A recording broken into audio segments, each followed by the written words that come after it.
পরিত্রাণে আছে লক্ষ্মণ ঝোলা, বসে আছে মহেশ্বর ভোলা।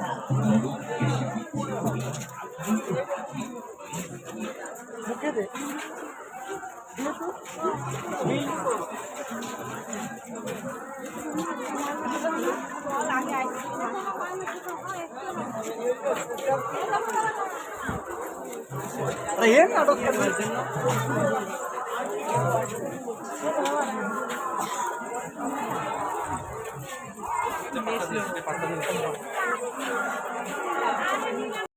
পরিচালনা করার জন্য পৌরসভা যারা সিসিটিভি ক্যামেরা এখানে দিয়েছেন এবং জলসত্র অন্যান্য কাজ করছেন এবং অত্যন্ত প্রহরীর মতন আমাদের পাহারা দিচ্ছেন, আমরা তাদেরকে জানাচ্ছি যে আমরা সর্বক্ষণ আপনাদের কাছে কৃতজ্ঞ।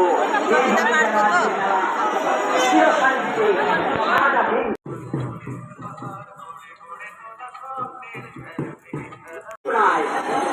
বেলঘরিয়া থেকে তিনি প্রায় 100 টাকা দান করলেন। আমরা সানন্দে দান গ্রহণ করলাম। আপনার টাকা বিফলে যাবে না, আপনি আনন্দের সঙ্গে জীবন কাটান। সঞ্চিত মাঝে 100 টাকা দান করেছেন ফরেশপুর থেকে ওরা দান আমরা সাধারণ